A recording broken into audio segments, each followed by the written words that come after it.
Já reparou como alguns sorrisos são, na verdade, dentes cerrados em silêncio, como a cordialidade muitas vezes disfarça um desejo profundo de revanche? Talvez você acredite que os laços humanos se sustentam em afeto, empatia ou alguma nobre inclinação à comunhão. Mas e se eu dissesse que, por trás de muitos abraços, há uma lâmina bem afiada, que por trás do zelo há inveja disfarçada de cuidado e que o ressentimento, sim, esse veneno de baixa combustão, seja o motor secreto de incontáveis relações? Não seria essa uma blasfêmia contra a ideia de humanidade? Ou talvez apenas uma verdade inconveniente que todos pressentem, mas poucos ousam encarar? Você nunca se perguntou por que certas pessoas parecem se alimentar do seu fracasso? Porque há olhares que sorriem quando você tropeça, ou elogios que soam como preces para a sua queda? A linguagem do ressentimento não grita, ela sussurra, esconde-se em gestos gentis, em promessas de apoio, em solidariedade suspeitas. Ela fermenta lentamente nas entranhas de uma alma que não se permite confrontar sua própria impotência. Nietzsche, esse escandaloso exorcista das ilusões humanas, nos convida a olhar para o abismo onde os afetos se corrompem, onde o amor vira dívida e a admiração um campo minado. E se as relações humanas fossem, em sua maioria, pactos silenciosos entre frustrados que se olham e se reconhecem como cúmplices da mesma dor mal digerida? Mas atenção, não se trata de um julgamento moral, nada mais distante de Nietzsche do que a moral dos fracos. Trata-se de compreender o que pulsa nas sombras do vínculo humano. O ressentido não odeia diretamente, ele simula, manipula, adia. Ele vive na espera. Espera que o outro fale, que o destino cobre o que ele próprio não teve coragem de conquistar. Ele é, por excelência, o dramaturgo da passividade, o artista do adiamento. O ressentimento é o palco onde o fracasso se vinga, não com espadas, mas com olhares, com ausências, com silêncios estrategicamente colocados. E você? Quantos laços mantém que, na verdade, são cercas elétricas disfarçadas de ternura? Agora, respire fundo. Pense em cada relação que você considera sólida. Pense nas intenções não ditas, nos favores que pesam, nos conselhos que ferem mais do que ajudam. Quantas dessas relações são regidas por aquilo que Nietzsche chamou de moral de escravo? Essa engenhosa arquitetura emocional onde o fraco se sente superior por não agir, por se conter, por vestir-se de bondade enquanto destila veneno em doses homeopáticas. O ressentimento não destrói rápido, ele apodrece por dentro. E talvez, só talvez, o mundo que você chama de seguro seja apenas um teatro bem iluminado encobrindo guerras frias de almas nunca reconciliadas com o próprio desejo. E é aqui que tudo começa a se inverter. Pois o ressentimento é o cimento oculto de tantas ligações, o que resta quando ele se desfaz? O que acontece quando você arranca essa máscara? Talvez a empatia se revele como medo disfarçado. Talvez a gentileza seja um código de submissão. E talvez, só talvez, amar verdadeiramente alguém exija o exorcismo desse ressentimento silencioso. Mas quem estaria pronto para olhar nos olhos do outro e ver ali o reflexo do próprio recalque? O que aconteceria se você percebesse que aquilo que mais despreza nos outros é o que mais esconde em si? Prepare-se. As próximas palavras não trarão conforto, trarão espelhos. E alguns deles, ao invés de refletir, irão queimar. Você já sentiu que alguém te devia algo, sem nunca ter te prometido nada, como se o outro carregasse uma dívida invisível só porque ousou conquistar algo que você ainda não tem. Pense nisso. Não são as injustiças declaradas que fermentam mais profundamente. São aquelas que só existem dentro de nós, aquelas que se escondem no escuro dos dias comuns.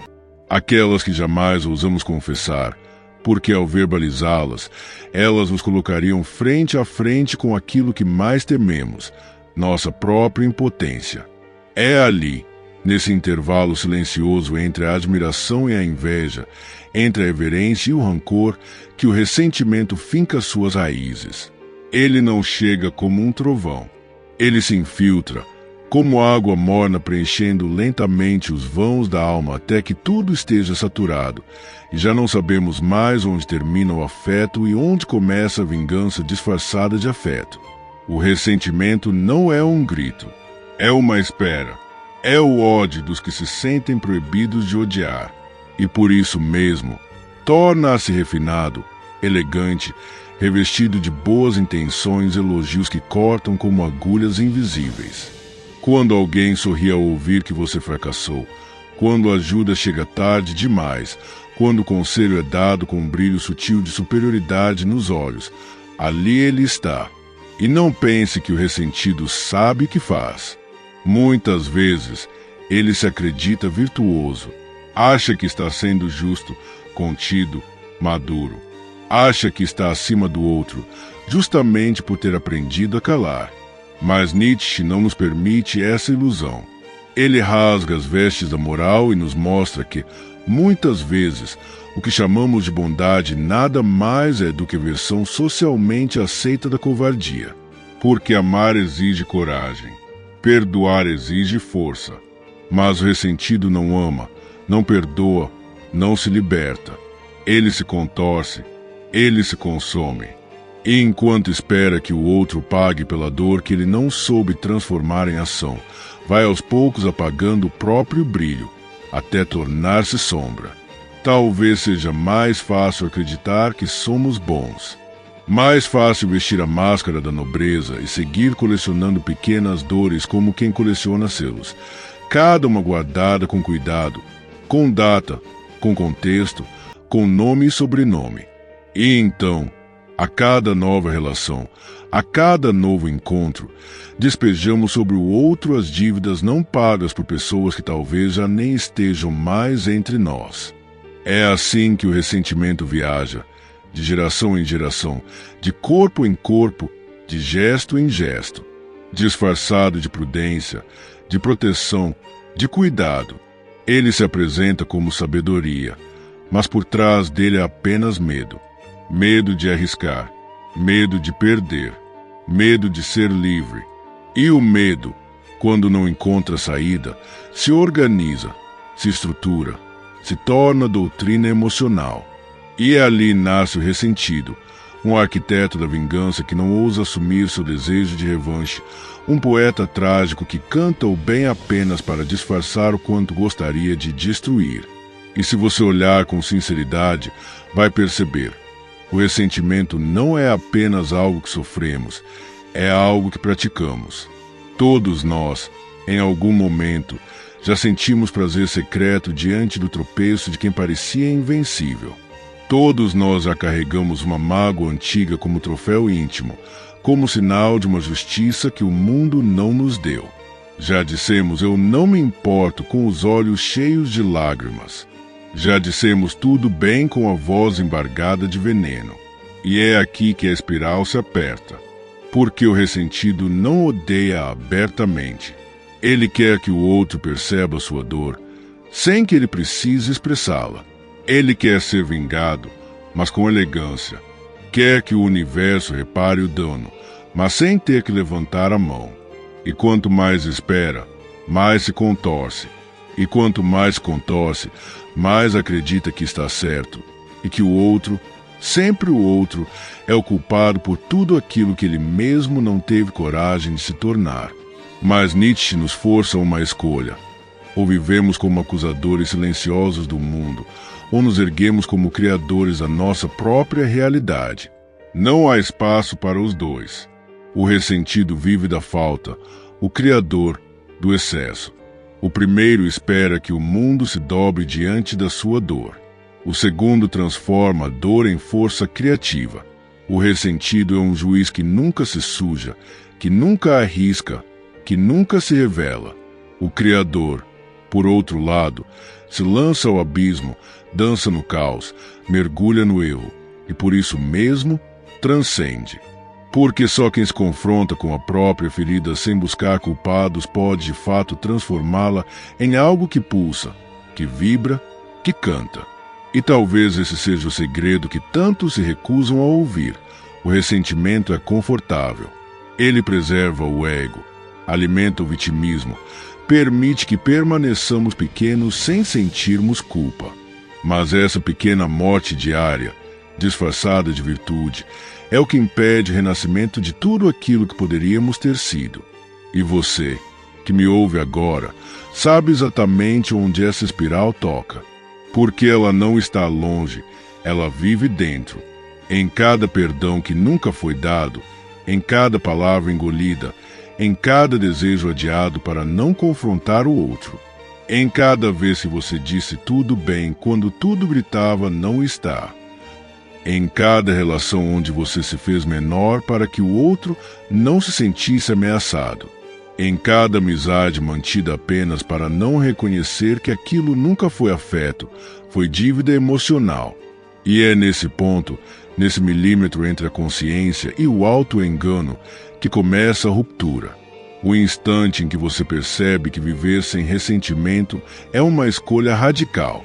Uma escolha que exige coragem para olhar para trás sem buscar culpados, para olhar para frente sem carregar mortos nos ombros.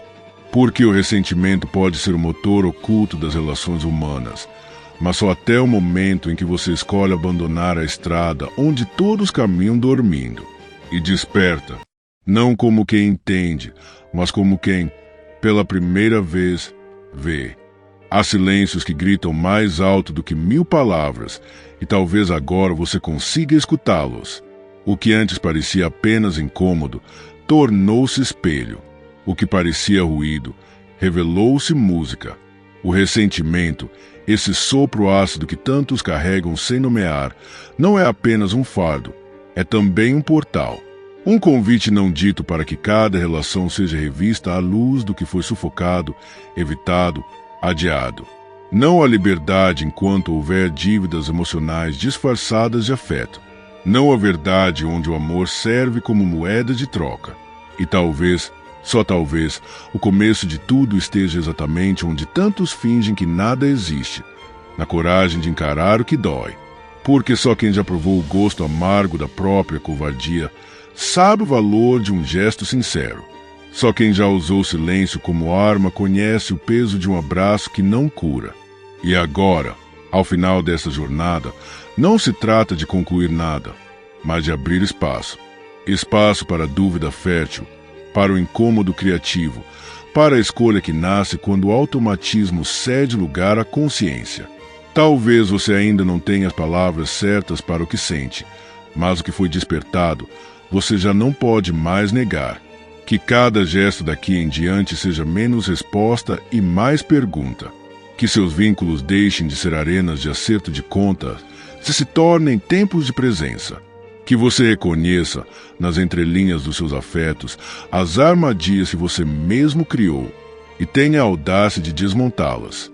Pois há uma diferença brutal entre sobreviver entre pessoas e realmente se relacionar. O ressentimento constrói muros invisíveis, mas toda escolha honesta ergue pontes que nenhum orgulho é capaz de destruir. E se há uma verdade que resiste mesmo ao silêncio mais denso, é esta: ninguém se liberta do que não tem coragem de nomear. O ressentimento não precisa ser seu mestre. Pode ser, finalmente, seu espelho. E ao reconhecer nele a sombra, você talvez encontre o fogo, aquele que transforma, que consome, mas que também aquece. Porque nem toda dor é maldição. Algumas vêm apenas para nos lembrar do que ainda pulsa. Se algo vibrou dentro de você, então não deixe isso morrer na quietude da tela. Curta, comente, compartilhe. Não por obrigação, mas porque agora você sabe, toda verdade que toca precisa ser passada adiante. E inscreva-se, não para acompanhar mais um canal, mas para caminhar ao lado de quem também ousa ver além do óbvio.